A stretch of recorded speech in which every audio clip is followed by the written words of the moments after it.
Hey guys, what's going on? This week on Jay Speak, we answer some questions. First question, the Orange PPC 212 and the Bogner 212, do they contain China-made or UK-made V30s? The Celestion V30s found in both of these cabs are made in China. I wasn't quite sure about the Bogner. I've never opened up the cab, and actually I unscrewed the entire back.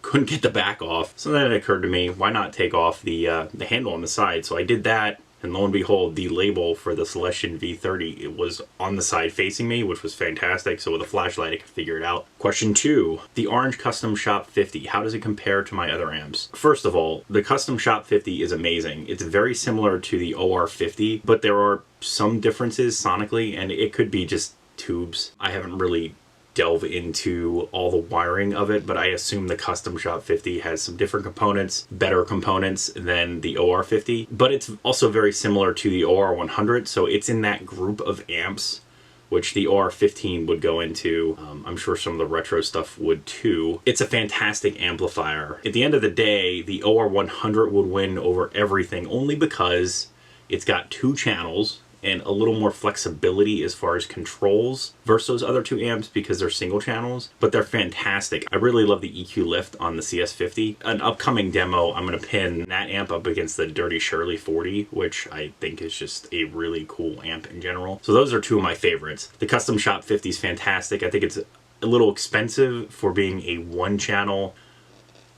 Yeah, it's awesome. I mean, mainstays for me as far as my Orange Horde, the Rockefeller Mark III, and the OR100. It's kind of hard to beat those 2 amps in general, but the Custom Shop 50 is amazing.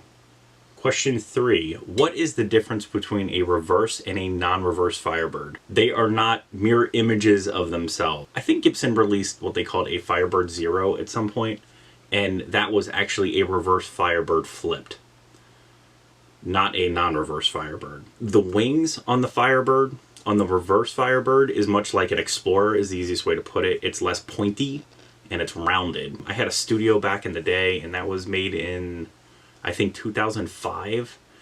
And the guitar was really thick. It was as thick as a Les Paul. I mean, it was still a flat top. It wasn't carved or anything, but it was thick and it was completely rounded all the way around. It was really nice. Comparing that to the other stock reverse Firebirds, the Firebirds are thicker. They've got that center block that runs through. The non-reverse are thinner, and there's no center block as far as the race center block. The wings on the top and bottom aren't as exaggerated as the reverse Firebird.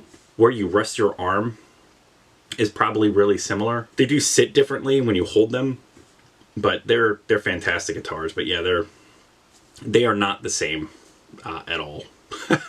Again, the exaggeration on the reverse Firebird, the wings, is much greater than the non-reverse Firebird. It is not a mirror image of itself. The non-reverse Firebird is like more compact. Question 4, what is my favorite amp for taking pedals? My favorite clean amp for taking pedals is probably the Fender Twin. I have the 68 Custom Twin Reverb. I love that amp. It takes drive pedals really well. Another amp that I think takes pedals fantastically is the Runt series by Friedman. The 50 and the 20 watt I think take pedals gloriously, and I've got no problem running drives through them or flangers up front or anything. I think those are probably my favorites. Some of the Mesas and Oranges get a little temperamental with effects up front and even drive effects, but Fenders usually are pretty good about it. And again, the Friedman stuff is really good too, but I really favor the Runt series for any of the pedal demos I've done. I think I've used that one for years.